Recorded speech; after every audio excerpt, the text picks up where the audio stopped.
Hey everyone, and welcome to another deep dive with us. I'm excited for this one. Yeah, this time we're peering into the future. Always fun to think about.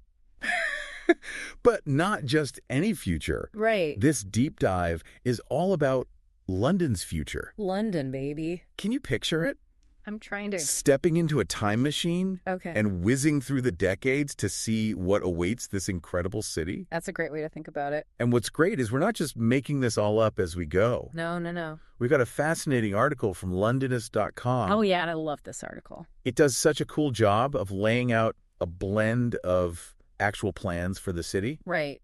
and some seriously imaginative scenarios, too. Almost like a little sci-fi mixed in with reality, Exactly. which is always fun. So, okay, let's unpack this a little bit. Sounds good. The article kicks things off in the near future Okay. with some really awesome developments. Like what? So we've got the V&A East Museum set to open its doors in the Olympic Park as early as 2023. I remember reading about that. Then just a couple years later, Okay. the Museum of London settles into its new home in the historic Smithfield Market area by 2025. Oh, wow, in Smithfield, Yeah, for those who haven't spent a lot of time in London, right?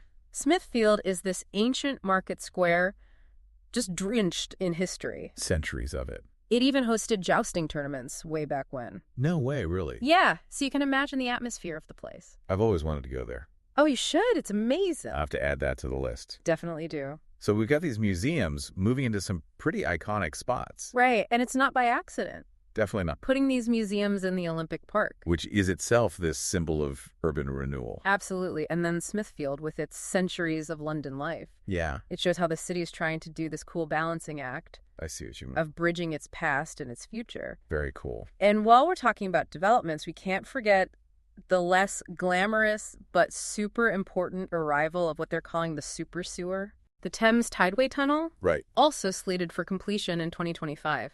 Wow, so 2025 is going to be a busy year. It seems like it. But a super sewer, what is that exactly? So basically, this massive infrastructure project is all about tackling a huge challenge, Okay. which every growing city has to deal with: And that is, waste. oh, right, of course. It's kind of this reminder that progress isn't always about shiny new buildings. Yeah, true. Sometimes it's about what's happening underground, literally. Out of sight, out of mind, right? Exactly. And what's really impressive about the Tideway Tunnel Okay. is the sheer scale of the engineering behind it. So what they have to do? Well, they're using these giant tunnel boring machines, Yeah. some as long as a football field, That's insane. to create this super intricate network of tunnels beneath the city. Wow, that's a phenomenal feat of engineering. Absolutely. It really shows London's commitment to modernizing its essential infrastructure. Yeah, even if it's not the most glamorous project. Right. But hey, someone's got to do it. For sure. And speaking of getting around, Oh, yeah. the tram network is also extending out to Sutton, Okay. again in 2025. That's a big year for London transportation. It seems like it. Wow, so much going on. Hold on, though, before we get too far ahead. Okay. I want to circle back to those museums for a sec. Oh, yeah. I mean, moving a museum isn't just about picking up artifacts and plunking them down in a new building, right? Right. There's a lot more to it. So what kind of impact do these relocations actually have on the cultural landscape? You know, it's a ripple effect. In what way? Well, first think about the access it creates for new communities Right. and the way it reshapes those neighborhoods around the museums. Yeah, that's a good point. It even impacts how we interpret the collections themselves, Oh, interesting. viewing them through the lens of their new surroundings. I hadn't thought of that. And of course, let's not forget about the economic boost it brings through tourism and job creation. Right, of course. So it's kind of a win-win on multiple levels. I like that. A win-win. Yeah. So, okay, we've got museums on the move, Yeah. a super sewer flowing underground. Yeah. What else is shaking up the London scene in the near future? We'll get ready for a revamped Olympia Exhibition Center. Oh, yeah, I heard about this. It's getting a major makeover in 2025 Another big year? with a brand new music venue, theaters, hotels, and even more places to just grab a drink and hang out. Now, that's what I call entertainment. Right. It seems like London's always upping its game when it comes to attracting tourists and talent. Always got to stay ahead of the curve. Exactly. But here's where things get really interesting. Okay, I'm listening. The article throws in this curveball. The House of Commons might move out of the Palace of Westminster Well, hold on. and into Richmond House as early as 2026. Really? Now, that would be a seismic shift, symbolically I speaking. was going to say, the Palace of Westminster is so deeply intertwined with the image of British governance. Right, it's iconic. Like, think about all those images we've seen. The clock tower, the debates, all that history echoing through those halls. Right. Moving Parliament would completely redefine that image. Yeah, it really boggles the mind to imagine Parliament somewhere else. It's almost like trying to picture London without Big Ben. Exactly. It just doesn't compute. And speaking of reaching for the sky, Okay. we can't overlook the MSG Sphere. Oh, yeah, that thing is wild. That giant globe-shaped concert venue planned for Stratford around 2028. It looks like something straight out of a sci-fi film. Right. Like, have you seen the renderings of this thing? I have. It's absolutely massive, covered in LED panels that can display all these dynamic visuals. Yeah. It's supposed to create this totally immersive experience. It's like they're trying to bring the future of entertainment to life. Exactly. And what's striking about the MSG Sphere is that it's not just a concert venue. No. It's designed to host all sorts of events, Like what? from sporting events to immersive theater productions. Oh, wow. So it's blurring the lines between entertainment technology and architecture. In a way that's never been done before. It really gives you a glimpse into the future of how we might experience live events. That's pretty amazing. I'm adding that to my must-see list. Me too. But while some things are moving full steam ahead, Uh-oh. the transportation situation seems to be a bit of a mixed bag. Really? How so? Well, the first phase of High Speed 2, Uh. connecting Old Oak Common to Birmingham, Right. that's on track to open between 2029 and 2033. Okay, so that's moving forward. Yeah, but the Bakerloo line extension to Lewisham, Uh-huh. initially planned for 2029, Right. that one is facing some major hurdles. I'll know what's causing the holdup. Well, expanding transportation in a city like London is incredibly complex. Yeah. You've got to work around existing infrastructure, navigate all those layers of historical significance, and secure the funding Right. for these multi-billion-pound projects. It's a constant balancing act for sure. Absolutely. And of course, we can't ignore the environmental challenges facing London. Definitely not. The article highlights the future of the Thames Barrier Right. and this looming need for a replacement. Because of... Rising sea levels. Yeah, that's a serious issue. This is where those long-term predictions become very real. I see what you mean. You know, designing a barrier that can withstand higher sea levels, stronger storm surges, and the changing dynamics of the river. Wow. That's a monumental engineering feat. For sure. It's a stark reminder that even a city as powerful as London Right. isn't immune to the forces of nature. It really puts things into perspective. Isn't it? Totally. But let's shift gears for a moment Okay. and explore the more imaginative side of things. I like where this is going. The Londonist article dives into some fictional portrayals of London's future, and some of them are pretty wild. You know, I think it's fascinating how we use fiction to explore our anxieties and aspirations about the future. Yeah, it's a good point. It's a chance to see how those themes we've been discussing, They can structured technology, environment. how they play out in the realm of storytelling. I love that idea, the realm of storytelling. In a whole other world. So, for example, the 2007 film Children of Men, Oh, yeah? it paints a pretty bleak picture of London. How so? Well, it's grappling with an infertility crisis Wow. and this brutal police state. That's dark. Yeah, and then there's V for Vendetta from 2006, Oh, I love that movie. which imagines a 2032 London rocked by a terrorist attack on the Houses of Parliament. Interesting. What's fascinating is that these dystopian visions, Right. they often reflect our present-day concerns. Yeah, like a funhouse mirror reflecting our fears back at it. Exactly. So in Children of Men, it's that fear of societal collapse and authoritarianism. And in V for Vendetta, it's the threat of terrorism and the erosion of civil liberties. Yeah, things that are very real for a lot of people. And thankfully, at least in the fictional world of V for Vendetta, Okay. those MPs would be safe and sound at Richmond House. Oh, that's right. They moved. A little bit of dark humor there. I appreciate that. But it does highlight how these narratives make us question the choices we make True. and the potential consequences of our actions. They force us to confront those uncomfortable possibilities Right. and imagine alternative pathways for the future. Yeah, almost like cautionary tales, Exactly. warning us about the paths we might not want to take. And maybe inspiring us to create something better. I like that. Me too. It's not all doom and gloom, though, right? Well, definitely not. The article also mentions The Drowned World. Yeah, I think I've heard of that one. It's from 1962. Okay. Okay. And it envisions a flooded London in 2145. Because Rising sea levels. makes sense. Now, while the premise is pretty dire, Yeah, for sure. it also kind of speaks to this idea of nature's power Right. and how humans might adapt to survive. So it's not just pure disaster. It's about resilience, too. It's interesting how these fictional scenarios, even the far-fetched ones, Yeah. they can spark these important conversations Real power. about the choices we're making today and their potential consequences down the line. Like a warning. Yeah, almost like a cautionary tale, urging us to think about the path we're on. And whether it leads to the future we actually want. That's a good way to put it. And let's not forget those little details Okay. that add this touch of humor and humanity Right. to these grand narratives. What do you mean? Well, the article mentions some quirky plaques Okay. commemorating the fictional deaths Above. artist Ralph Steadman in 2036 Oh, wow. and Taylor Tom Baker in 2041. Interesting. It's like even amidst all these massive changes, Yeah. everyday life goes on. Right. People are living their lives, making their mark on the city. It's those individual stories that really make history come alive. Absolutely. They remind us that history is made up of those individual stories. Of people who lived and loved and created, Yeah. even as the world around them transformed. Okay, so let's fast forward a bit All right. and mark some major milestones. What's going up?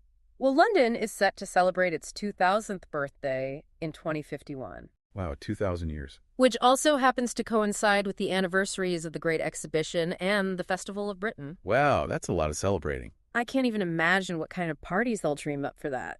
That's going to be quite the spectacle. I bet. I mean, those anniversaries offer this incredible opportunity to reflect on London's journey through time. Right, from its Roman origins to its role as a global metropolis. Exactly. London has constantly reinvented itself. And those celebrations, they'll be a testament to the city's enduring spirit Definitely. and its ability to adapt and thrive through centuries of change. It's kind of inspiring when you think about it. And speaking of enduring legacies, Okay. the year 2061 marks the 2000th anniversary of Boudica's rebellion against Roman rule. Oh, wow, that's going way back. The article suggests they might even have holographic chariot races along the embankment. Whoa, no, that would be something to see. I wouldn't miss that for the world. Me neither. Can you imagine the spectacle? Yeah, it would be amazing. But, even beyond the spectacle, Mm-hmm. Boudica's rebellion, though ultimately unsuccessful, Right. it remains this powerful symbol of resistance, Against oppression. Yeah, for sure. So commemorating it 2,000 years later, Yeah, it speaks to this enduring power of history absolutely. and its ability to inspire us, to remind us of those struggles and triumphs that have shaped our world. Well, it's like connecting with the past in this really tangible way. Before we venture too far into the future, Okay. there's one more intriguing detail from the near future I wanted to mention. I'm listening. The completion of Longplayer. Long player. It's that 1,000-year-long musical composition. Oh, wow. I remember reading about that. It's set to finish on December 31st, 2999. Wow, so it's still going. It is. That's incredible. Now, that's a testament to artistic ambition. For sure. And this reminder of the long-term thinking Yeah. that shapes certain creative endeavors. Imagine being present for the final notes of a piece Yeah. that began a millennium ago. It's mind-boggling. It would be such a profound experience. Connecting with the past in such a tangible way. Yeah, almost like a bridge across time. Okay, are you ready to push the boundaries a bit? I think so. Hit me. Let's see what the far-flung future holds for London. Okay, let's get speculative. The Londonist article throws out some truly outlandish predictions. Like, Skyscraper statues purifying the air, interesting. the city reverting to wilderness, Whoa. even alien invasions. I love those. It's like the whole spectrum of possibilities. I love it. This is where the line between prediction Yeah, and pure speculation. gets wonderfully blurred. It's a good reminder that the future is ultimately unwritten, Yeah, subject to infinite possibilities. it's a playground for our imagination. I like that, a playground for our imagination. A space to explore what might be. Exactly. So, for instance, in 2100, Okay. London is envisioned as being dominated by dozens of shard-sized statues. Shard size. Yeah, in the form of classical sculptures, Wow. built to filter air quality. So like giant air purifiers. Talk about a dramatic change to the skyline. That's quite the image. It really speaks to our ongoing struggle with pollution Right. and this desire for technological solutions. They're both functional and beautiful. Exactly, and it raises all these questions about the changing face of our cities. Yeah. How we balance the need for clean air Right. with preserving our architectural heritage. A tough balance, for sure. Then there's this idea that Richmond and wider London could revert to green wilderness. Really, all the way back to nature. By the year 802,701. Wow, that's far out. It's a reminder of this cyclical nature of time. Yeah. And the potential for nature to reclaim what humans have built. It's a little humbling, isn't it? Definitely makes you think about our place in the grand scheme of things. That vision taps into this deep-seated human fascination with the idea of civilizations rising and falling, Right. and nature's enduring power. It makes us contemplate our place in the grand scheme of things. You know, the ephemeral nature of human endeavors. In the face of vast stretches of time. Of course, we can't forget about the ever-popular alien invasion scenario. Oh, of course not. In Dalek's invasion of Earth, 2150 AD, Okay. London is left in ruins, After. an alien attack. Classic. It seems like London's always a target in those stories. Well, it makes sense, right? How so? I mean, alien invasion narratives often serve as allegories for our anxieties, the unknown, Right. and the potential threats to our way of life. They represent our deepest fears about the future, Exactly. The possibility of forces beyond our control. reshaping our world. And you're right, London as this global center of power and culture, Yeah. it often becomes this symbolic battleground for these narratives. It's like the ultimate test. Kind of. And finally, we reach the ultimate endpoint. Okay. 4,500,000,000 mils in AD, That's a big number. when the sun is predicted to implode, Right. likely obliterating any remnants of London. The end of the line. Talk about a sobering thought. It really puts things into perspective, doesn't it? It does, in the face of such a time scale. Right. Our worries about the future seem almost insignificant. Yeah, it encourages us to focus on what truly matters. Like, The connections we forge, the impact we make, right. the legacy we leave behind. So we've journeyed from near future developments Yeah. to these far-flung, even fantastical scenarios. It's been quite a ride. It has, but what does it all mean? That's the question, isn't it? What can we actually take away Yeah. from these glimpses into London's potential futures? I think one key takeaway Yeah. is that the future is not fixed. It's not set in stone. Exactly. It's a tapestry woven from countless threads. Human choices, technological advancements, environmental forces. So it's not something predetermined, Right. but rather a story that's constantly being written. And we're all contributing to that story. It's a good reminder that we have agency in shaping the future, Yeah. even if we can't predict it with certainty. We're not passive bystanders. No. We're active participants in creating the world we want to live in. I like that. And perhaps by embracing the uncertainty of the future Right. and engaging in these imaginative thought experiments, Yeah. we can better prepare ourselves the challenges and opportunities that lie ahead. It's about being adaptable, resilient, open to possibilities. I agree wholeheartedly. It's through these conversations, Yes. through these explorations of the possible, Right. that we can cultivate a more mindful and proactive approach. to shaping the future we desire. Exactly. It's not about just letting the future happen to us. It's about actively shaping it. I like that. But as we've seen, Okay. these future visions often reflect our present anxieties and aspirations. Right. They're like a mirror to our current state of minds. So let's turn our attention to some recurring themes Okay. that emerge from these predictions. What patterns do you see? Well, one prominent theme is this tension between preserving the past and embracing the new. Oh, yeah, that's a classic dilemma. We see it in those visions of futuristic skyscrapers rising alongside historic landmarks. Right. Like Big Ben going digital. It's this constant negotiation between honoring London's rich heritage Yeah. and embracing the possibilities of technological advancement. It's like the city is trying to find its footing Yeah. in this ever-evolving world. Balancing the old and the new. The familiar and the unknown. It makes you wonder, what does it mean to be a truly modern city Yeah. while respecting all those layers of history? That have shaped its identity. Another recurring theme is this growing awareness of environmental challenges. That's definitely a big one. We see it in those predictions of rising sea levels, Right. air pollution, Yeah. and the need for sustainable urban planning.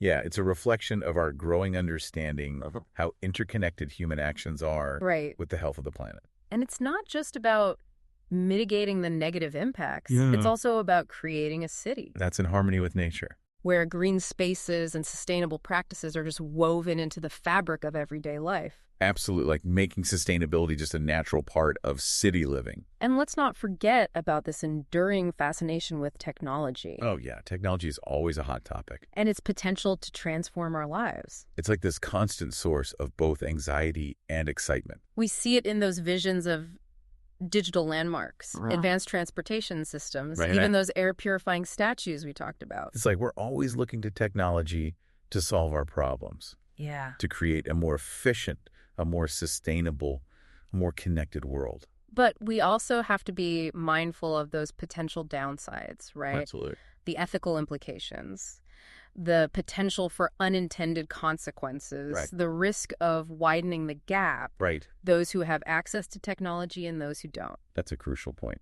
Technology is a powerful tool, for sure. but it's not a panacea. Definitely not. We need to be thoughtful about how we develop and deploy it, making sure it serves the needs of all Londoners Yeah. and contributes to a more equitable and sustainable future. So it's not just about the technology itself. Right. It's about how we use it. So as we navigate these complex and often competing forces, Okay. the pull of the past, the promise of technology, the urgency of those environmental challenges, Yeah. how do we envision a future for London Right. that's both sustainable and desirable? That's the million-dollar question. A future that honors its legacy while embracing progress. It requires a collective effort, For sure. a shared vision that prioritizes the well-being of both people and the planet, It means having those difficult conversations, making tough choices. and being willing to challenge the status quo, And maybe by examining these future visions. both utopian and dystopian. Right. We can glean some insights, Into. the paths we want to avoid, Uh-huh. and the aspirations we want to pursue. I think that's a really powerful idea. Me too. It's through these imaginative explorations that we can cultivate a more nuanced and informed understanding. Of the choices before us Right. and their potential consequences, It allows us to become more active and engaged citizens. shaping the future we want to see. Well, this deep dive into London's future has certainly been thought-provoking. It has. It's amazing how a single article can spark so many questions and possibilities. I know, right? It really gets the wheels turning. But before we wrap up this part of our exploration, Okay. there's one more fascinating aspect of the Londonist article I wanted to highlight. I'm all ears. What else got your attention? It's the way the article blends those real-world plans, with the fictional scenarios. Oh, yeah. I see what you mean. It makes for such a cool mix of fact and imagination. It does. It's like it blurs those lines between what's actually happening and what we think might happen. Right, like what's plausible versus what's purely in the realm of sci-fi. Exactly. And it's so thought-provoking. Definitely makes you think about the different paths we could take. Instead of getting lost in those what-ifs, though. Okay, let's look at what Londoners are doing right now to shape their city's future. Like in the present. Yeah, it's inspiring to see how they're tackling those big themes we've been talking about. Okay. Sustainability, technology, and, finding that balance between progress and preserving their history. Right, those big questions. So let's start with sustainability. Okay. London has actually set this goal to be a net zero carbon city by 2050. That's ambitious. It means a huge push for renewable energy, cutting down waste, Right. and making buildings way more energy efficient. So it's a multi-pronged approach. Definitely. And it's not just coming from the government either. Oh, that's good. There are tons of grassroots movements and community projects popping up all over London. Give me some examples. Well, think about urban gardens, zero-waste shops, Yeah. people really changing their lifestyles to be more eco-conscious. So it's a citywide effort. It really is. And that ground-up energy, Yeah. it's essential for real lasting change, It makes sense when people feel like they're part of the solution. that they can actually make a difference in their own neighborhoods. Uh-huh. It creates this sense of ownership and responsibility. Speaking of community action, let's not forget about technology. Oh yeah, London's a global tech hub. And they're using that to tackle some of the city's toughest challenges. Like how? Well, for instance, they're using smart sensors and data Okay, to make transportation smoother makes sense. and try to cut down on those infamous London traffic jams. I've heard stories about those traffic jams. They're also using AI to figure out how to use energy better in buildings Interesting. and even monitor air quality in real time. Oh wow, So they can respond to changes more quickly. Exactly. And these advancements Right. could make London even more sustainable and a better place to live. But like we said before, Yeah, it's crucial to think about that ethical side of things, absolutely. making sure everyone benefits from this tech, not just a select few. Couldn't agree more. Progress shouldn't leave anyone behind. Definitely not. All right, let's get back to that balancing act. Okay? Between preserving London's heritage Right. and making space for the new. It's a tough one for sure. It's a constant challenge.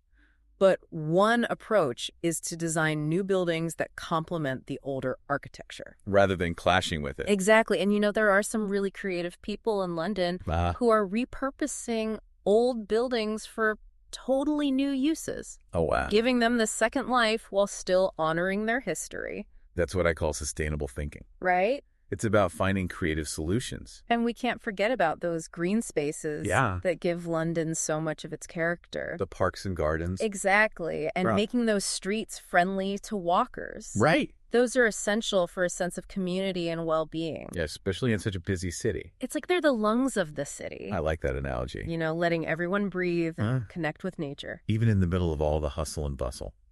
So as we wrap up this deep dive into London's future, It feels like we've covered a lot of ground. Yeah. From ancient history to alien invasions. it's clear that it's not just about those grand visions or sci-fi predictions. Right. It's about those everyday choices we make, Yeah. the actions we take. And how those ripple outwards. It's about coming together, embracing innovation while respecting what came before us Right. and working to create a city that's both exciting and sustainable. I love that. And who knows, maybe by sharing these stories, we can inspire others to get involved I hope so. and build a future for their own cities that's worth fighting for. That's a great message to end on. Thanks for joining us on this journey through time. It's been a pleasure. We hope it's made you a little bit curious about London's future And maybe a little bit more hopeful about the future in general. and giving you some food for thought about the role you play in shaping the world around you. Because we all have a role to play. Absolutely. Thanks for listening, everyone. See you next time.